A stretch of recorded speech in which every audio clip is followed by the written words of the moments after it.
हमारी प्रमेय है। ठीक है, इसमें क्या है, किसी बाह्य बिंदु से वृत्त पर खींची गई दो स्पर्श रेखाओं की लंबाइयां समान होती हैं।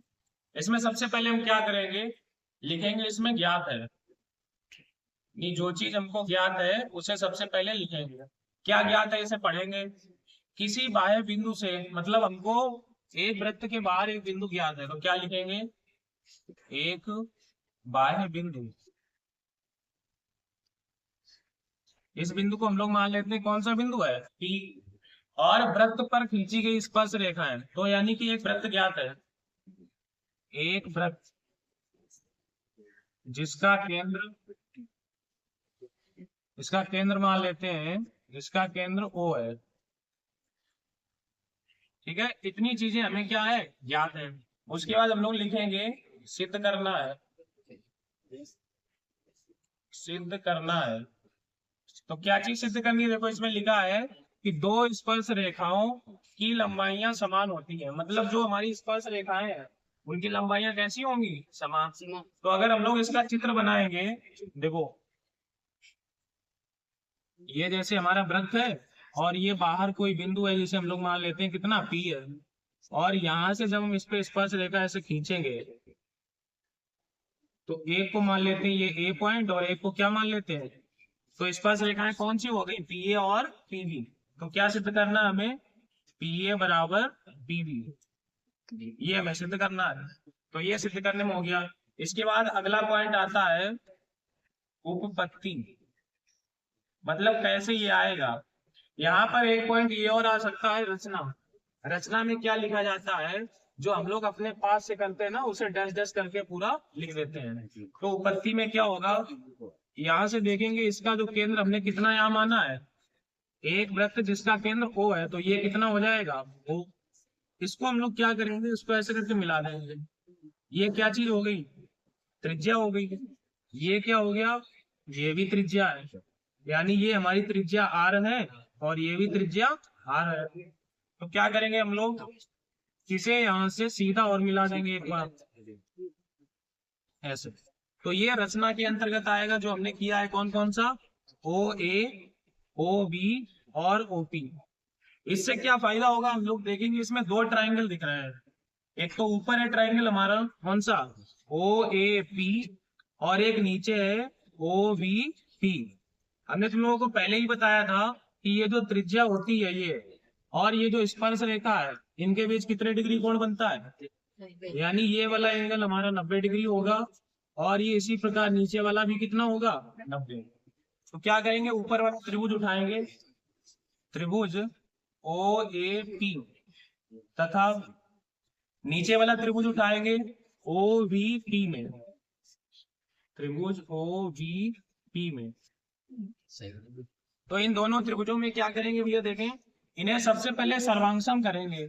तो सर्वांगसम के लिए कितनी चीजें बराबर होनी चाहिए, तीन चीजें। तो उसके लिए देखो क्या करेंगे, ऊपर वाले त्रिभुज की ये रेखा OA और नीचे वाले त्रिभुज की रेखा OB क्यों बराबर है, क्योंकि ये दोनों त्रिज्याएं हैं। तो ब्रैकेट में क्या लिखेंगे, त्रिज्याएं। इसके बाद में दूसरी रेखा कौन सी देखेंगे, ये जो OP रेखा है ये ऊपर वाले त्रिभुज में भी है और नीचे वाले में भी है, यानी OP बराबर OP। इसको हम लोग कहेंगे उभयनिष्ठ। ये उभयनिष्ठ हो गया। तीसरी चीज इसमें क्या देखेंगे, ये ऊपर वाला कोण ये 90 डिग्री है और ये नीचे वाला कोण भी कितना है, 90। यानी एंगल OAP बराबर एंगल OVP कितने डिग्री हो गया, 90। तो हम लोग देखेंगे इसमें कौन सी सर्वांग समता लग गई, दो साइड है और एक एंगल है। तो यहां पर लिखेंगे सर्वांग समता, SAS मतलब साइड एंगल साइड कसौटी द्वारा। जो ये हमने त्रिभुज उठाया था त्रिभुज OAP, ये सर्वांगसम हो गया किसके, OBP के। अगर ये दोनों त्रिभुज सर्वांगसम है तो हम लोग क्या कह सकते हैं, इस त्रिभुज की ऊपर वाली रेखा AP और नीचे वाले की नीचे वाली रेखा कौन सी, AB। क्या लिखेंगे, अतः पी ए बराबर पी ए बराबर पी बी, और ये पी ए और पी बी क्या है, यही हमारी वृत्त की स्पर्श रेखाएं हैं, तो हमको यही यहाँ पे सिद्ध करना है। ये बहुत ही इंपॉर्टेंट है, हेल्स की प्रमेय। ये पेपर में कई नामों से आती है, जैसे एक तो आ सकता है आधारभूत आनुपातिक प्रमेय, या कभी कभी पेपर में लिख के आता है हेल्स की प्रमेय, या आ जाता है मूलभूत समानुपातिकता प्रमेय। तो इसमें तुम्हें एक वर्ड ये याद रखना, देखो इसमें भी भूत आ रहा है और इसमें भी क्या आ रहा है, इसमें देखो यहाँ पे भूत आ रहा है, मतलब भूत शब्द आ जाए तो समझ जाओ कि ये थेल्स की प्रमेय है। या कभी कभी ये कुछ भी लिख के नहीं आता, इतना लिख के आता है कि एक त्रिभुज की एक भुजा के समांतर खींची गई सरल रेखा अन्य दो भुजाओं को जिन दो बिंदुओं पर प्रतिच्छेद करती है वे बिंदु भुजाओं को समान अनुपात में विभाजित करते हैं। तो ऐसे भी याद रखना है। देखेंगे हम लोग कैसे करेंगे इसे। सबसे पहले यहाँ पे लिखेंगे ज्ञात है, तो ज्ञात में देखो क्या क्या चीज लिखेंगे, जब इसको पढ़ेंगे तो समझ में आएगा। क्या लिखा है, एक त्रिभुज, यानी हमको एक त्रिभुज ज्ञात है। अब सबसे पहले क्या करना है, सबसे पहले त्रिभुज बना लेना है। देखो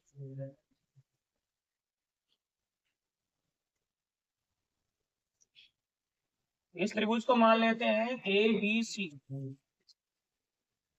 ये त्रिभुज बना लिया, यानी हमें क्या चीज ज्ञात है, एक त्रिभुज, और त्रिभुज का नाम यहाँ पे दे देंगे ए बी सी।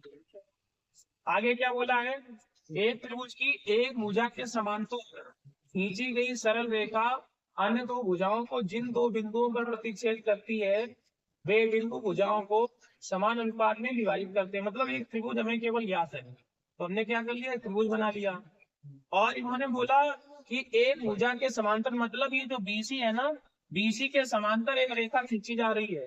तो एक रेखा मान लो बीसी के समांतर ये खींची जा रही है, यहाँ पर दो बिंदु मान लेते हैं डी और ई, यानी ये दो बिंदु ज्ञात है, और ये रेखा इस रेखा के समांतर है, ये भी ज्ञात है।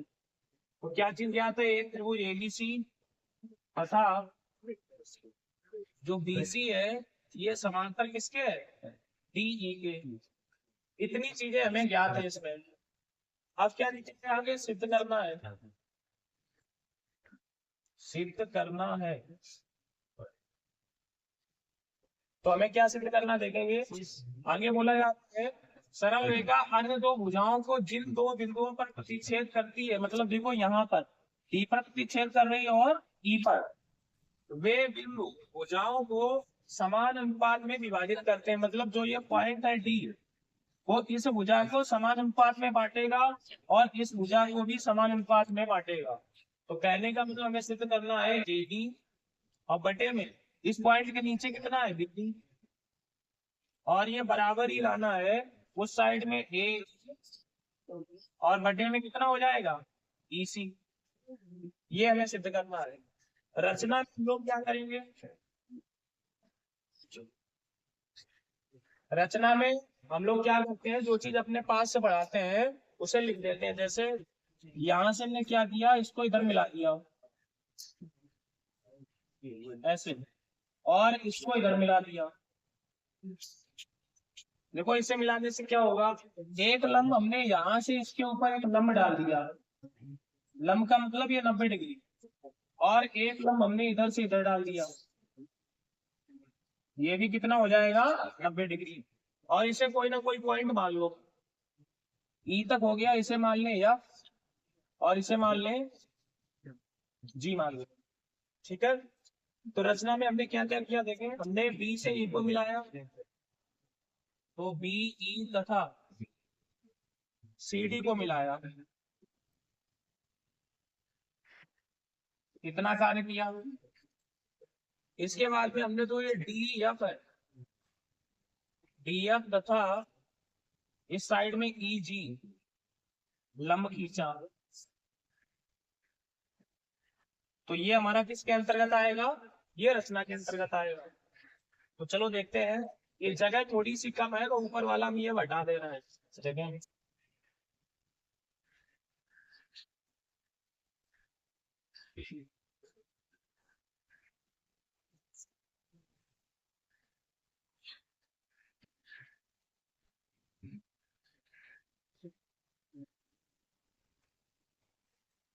तो देखो ये हम लोग क्या समझेंगे, एक प्रमेय होती है, ये पहले प्रमेय समझेंगे। अगर जैसे कोई दो समांतर रेखाएं हैं,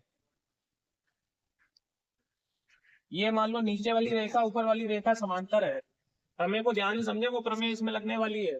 समांतर रेखाओं के बीच में अगर एक ही आधार पर दो त्रिभुज बने हो, जैसे मान लो इस आधार पे कोई त्रिभुज हम ऐसे बना दें और इसी आधार पर कोई एक और त्रिभुज बना दें, तो अगर समांतर रेखाओं के बीच में एक ही आधार पर दो त्रिभुज बने हैं तो उनके क्षेत्रफल हमेशा बराबर होते हैं। ठीक है, ये प्रमेय है। तो इसमें देखेंगे, देखो ये जो बीसी रेखा है और ये जो डीई रेखा है, ये समांतर रेखाएं हैं, दिख रही है समांतर रेखा है, और इन पर एक ही आधार, मतलब ये अगर देखें, ये आधार हमारा डीई, इसी आधार के एक ये वाला त्रिभुज बना हुआ है ये, और इसी आधार पर एक ये वाला त्रिभुज बना हुआ है। देखेंगे आधार दोनों का क्या है, डीई, तो इन दोनों के क्षेत्रफल कैसे हो जाएंगे, बराबर।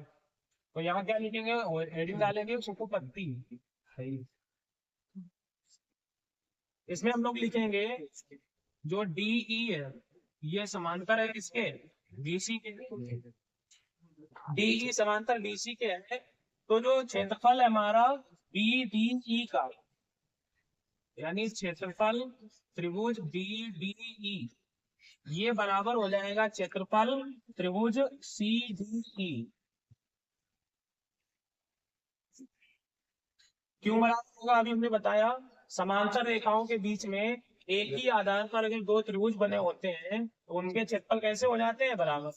तो इसे हम लोग अभी फिलहाल के लिए ऐसे छोड़ देंगे, समीकरण एक मान लेंगे। अब क्या करेंगे, देखें इसमें जो है ये एक समकोण त्रिभुज है, ऊपर वाला देखें ए डी ई, ये समकोण त्रिभुज कैसे है, क्योंकि इनके अंदर ये लंब पड़े हुए हैं। तो अगर हम इसका क्षेत्रफल निकालें, त्रिभुज ए डी ई का क्षेत्रफल, और इसके बटे में अगर हम लोग निकालें इसका बी डी ई का क्षेत्रफल, बी डी ई का क्षेत्रफल, तो देखेंगे दोनों समकोण त्रिभुज हैं। समकोण त्रिभुज का जो क्षेत्रफल होता है कितना होता है, 1/2 आधार गुणे ऊंचाई। अगर ऊपर वाले की बात करें एडीई, तो देखेंगे ये हमारा एडीई है, तो अगर इसमें हम आधार इसे मान लें एडी को, तो इसकी ऊंचाई ये वाली हो जाएगी, क्योंकि देखो यही तो लंब पड़ा हुआ है, लंब हमेशा कहाँ पड़ता है, आधार के ऊपर। तो अगर ये आधार हो जाएगा तो ऊंचाई कौन सी हो जाएगी, जी। तो इसका सूत्र क्या लगेगा, 1/2 आधार का मतलब एडी और ऊंचाई का मतलब जी, ऐसे छोड़ देंगे। बटे में डी ई का क्षेत्रफल, अब देखेंगे इधर ये बी डी ई ये है, तो जब हम लोग इसका क्षेत्रफल लगाएंगे तो इसका अगर हम आधार इसे मान लेते हैं इसको, क्या हो जाएगा, 1/2 आधार कितना हो जाएगा, ये बी डी। अब ऊंचाई का मतलब क्या होता है भैया, ऊंचाई का मतलब लंब, जहां पर 90 डिग्री एंगल बन रहा होगा उसी को हम लोग ऊंचाई कहेंगे। तो इस त्रिभुज में देखेंगे इस कोने पर तो 90 डिग्री नहीं बन रहा है, ना तो इस कोने पे बन रहा है, इस वाले कोने पे देखो ये 90 डिग्री बन रहा है, तो इसकी भी ऊंचाई कौन सी हो जाएगी, जी। ना तो इस कोने पे 90 डिग्री है ना इस कोने पे, लेकिन ई वाले कोने पर ये हमारा लंब जा रहा है, तो इसकी ऊंचाई कितनी हो जाएगी, जी। तो हम लोग क्या देखेंगे, यहाँ से 1/2 कट हो जाएगा और ये जी ई कट हो जाएगा, क्या निकल के आएगा, ए डी ई का क्षेत्रफल और बटे त्रिभुज बी ई का क्षेत्रफल, और ये बराबर हो जाएगा ए डी बटे बी डी के। इसे हम लोग मान लेते हैं समीकरण नंबर 2। आगे देखते हैं इसी प्रकार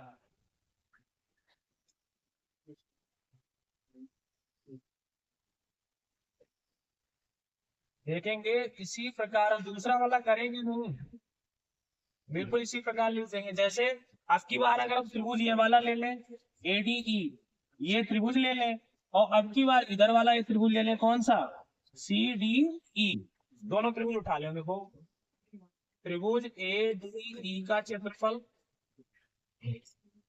और बटे में त्रिभुज सी ई का क्षेत्रफल। तो बराबर, देखो अगर ये वाला उठाएंगे ए डी ई का तो कितना आएगा बताओ। इसका आधार अब की बार ये हो जाएगा ए ई और लंब ये वाला हो जाएगा डी ई। और अगर नीचे वाला उठाएंगे ये वाला तो इसका आधार ये हो जाएगा ईसी और लंब इसका कहाँ से पड़ा हुआ है, इस वाले कोने से। देखो ये लंब पड़ा हुआ है डी ई। चलो पूरा कर देते हैं, 1/2 आधार की जगह ए ई और लंब की जगह कौन सा हो जाएगा डी एफ बटे आधार की जगह 1/2, इसके आधार की जगह ये वाला हो जाएगा ईसी और इसके लंब की जगह देखो कहाँ से पड़ा है, यहाँ से लंब पड़ा हुआ है ये वाला डी एफ ई सी इंटू डी एफ। तो यहाँ से भी क्या होगा 1/2 और डी एफ कट हो जाएगा। जिस प्रकार से इसमें भी देखो लंब कट हो गया था उसी प्रकार से इसमें भी लंब कट हो गया। तो कितना बचा यहाँ पे त्रिभुज ए डी ई का क्षेत्रफल बटे त्रिभुज सी डी ई का क्षेत्रफल। और ये बराबर इधर ए ई और बटे में कितना बच गया है ईसी। इसे मान लेते हैं हम लोग समीकरण नंबर 3। उससे पहले एक काम ये करेंगे कि हमको भी क्या पता था कि बीडी का क्षेत्रफल किसके बराबर है, सी डी के बराबर है। तो जो ये हमारा सी डी ई लिखा हुआ है ध्यान से समझना, ये सी डी ई के क्षेत्रफल की जगह हम लोग क्या लिख सकते हैं बी डी ई। तो ये सी डी ई हटा के हम लोग यहाँ पे क्या कर सकते हैं बी डी ई। आप देखेंगे समीकरण नंबर 1 से, समीकरण 1 से, समीकरण 1 में समीकरण 2 से। तो ये जो हमारा ए डी ई बटे बी डी ई है, देखो यहाँ भी ए डी ई बटे बी डी ई है, ये पूरा हटा के इसकी जगह क्या लिख सकते हैं ए बी बटे बी डी। तो ये पूरा हटेगा, इसकी जगह आ जाएगा ए बी बटे में बी डी। और इधर हमारा कितना है ए ई बटे ई सी। तो हम लोग देखेंगे ये हमारा सिद्ध हो चुका है। एक बार पहले पुनः प्रयास करें समझने का, जिन बच्चों को समझ नहीं आया है फिर से समझे। देखेंगे भैया सबसे पहले क्या देखेंगे, ये जो बीसी है ये समांतर किसके है डीई के, ऐसा प्रश्न में बोला गया। तो एक प्रमेय होती है अगर समांतर रेखाओं के बीच में कोई त्रिभुज बना है जिसका आधार एक ही है तो उनके क्षेत्रफल कैसे होंगे बराबर। अगर इस त्रिभुज को देखेंगे देखो आधार डीई पे ये त्रिभुज बना है, क्या नाम है इसका बीडीई, यानी कि बीडीई का जो क्षेत्रफल है इसी आधार पे देखो ये वाला त्रिभुज बना है, क्या नाम है इसका सीडीई। तो सीडीई ये दोनों क्षेत्रफल कैसे हो गए बराबर। ये हमारा बन गया समीकरण नंबर 1। अब हम लोग ऊपर देखेंगे ये वाला जो एडीई है पहली बार हमने किसे किसे उठाया, देखो एडीई का क्षेत्रफल उठाया और बटे में ये बीडीई का क्षेत्रफल उठाया, दोनों के क्षेत्रफल को लिखा। तो ऊपर वाले का क्या होगा 1/2 आधार इंटू ऊंचाई। आधार इसमें देखो ये वाला आधार लिया तो इसी आधार के ऊपर ये ऊंचाई ले ली, आधार की जगह एडी और ऊंचाई की जगह जीई। ऐसे ही नीचे देखेंगे बीडीई में तो ये रहा हमारा बीडी, इसमें आधार हमने ये लिया बीडी। अब ऊंचाई इसमें तो मिल नहीं रही कहीं, जहां 90 डिग्री होगा तो इस वाले त्रिभुज में 90 डिग्री ई वाले कोने पे है, ये लंब हमारा गया 90 डिग्री वाला। तो कितना आएगा जी, दोनों कट जाएंगे, कितना बचेगा 1/BD। इसी प्रकार क्या करेंगे अब की बार ये एडी के साथ में ये सी डी ई उठाएंगे, मतलब एडी का क्षेत्रफल बटे बीडी का क्षेत्रफल, ये वाला एडी का क्षेत्रफल बटे सी डी ई का क्षेत्रफल। इसमें भी क्या होगा देखो अब की बार आधार ये हो जाएगा, ये आधार रहेगा और ये क्या रहेगी ऊंचाई, मतलब ए ई बटे बी एफ। इसमें देखेंगे आधार इसी को मानेंगे।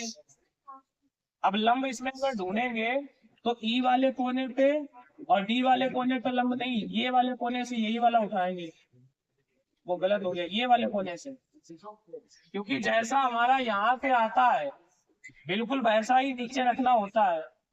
तो ये जो हमारा सी डी ई है इसमें डी वाले कोने से उठाएंगे तो ये कितना आ जाएगा डी एफ, और ये डी एफ और डी एफ यहाँ से कैंसिल हो जाएगा, एक चीज और देखेंगे, ये जो सी डी का क्षेत्रफल है, इसकी जगह हम लोग क्या लिख सकते हैं, बी डी का क्षेत्रफल। तो ये सी डी ई हटा के क्या लिख दिया, बी डी। इधर हमारा बचा ई और बटे में ई सी। अब ये वाला पूरा देखेंगे, ये समीकरण नंबर 2 से इसी जगह ए बटे बी डी आ जाएगा। तो ए बी बटे बी डी बराबर ए बटे ए सी, इस प्रकार से हो जाएगा। अभी ये पूरा खत्म नहीं हुआ है, इसकी एक दूसरी कंडीशन और होती है। तो पहले आप लोग इसे नोट करें, फिर इसके बाद दूसरी बता रहे हैं। देखेंगे जैसा कि अभी हमने क्या सिद्ध किया, एडी बटे डी और बराबर हमने सिद्ध किया ए ई बटे ई सी। ये अभी अभी हमने सिद्ध किया। अब क्या करें, देखो इसकी दूसरी एक शर्त भी होती है, इसको अगर हम लोग उल्टा कर दें, क्या करते हैं उल्टा, मतलब बीडी को ऊपर लिख दें, बीडी बटे एडी, और बराबर तो इधर भी उल्टा करना पड़ेगा, ईसी बटे ए। और इसी में क्या करते हैं, दोनों पक्षों में एक जोड़ने पर, तो जैसे ही अगर एक जोड़े तो बीडी बटे एडी और प्लस 1 इधर हो जाएगा ईसी बटे एई और प्लस 1। लासा कितना आएगा भैया, लासा ये इधर जाएगा तो ये हो जाएगा बीडी और प्लस ये वाला इधर चला जाएगा तो ये हो जाएगा एडी। ऐसे इधर हमारा रहेगा ए ई, ये इधर जाएगा तो ई सी और प्लस ये इधर जाएगा तो ए ई। अब चित्र में देखेंगे बीडी और एडी मिलकर क्या हो रहा है, देखें ये बीडी और ये एडी तो मिलके पूरा बन रहा है, तो इसकी जगह हो जाएगा ए बी और नीचे क्या है एडी। इस साइड में देखेंगे ईसी और एई मिलके क्या हो रहा है, ये ईसी और ये ए ई मिलके बन रहा है एसी, और बटे में कितना है E। इसको एक बार फिर से पलट दें, तो एडी बटे एडी बराबर क्या हो जाएगा, ए ई बटे ए सी। तो ये इसकी दूसरी वाली शर्त बन गई कि ये ए डी बटे में इसलिए पूरी रेखा ए बी और बराबर ये ए ई बटे में ए सी।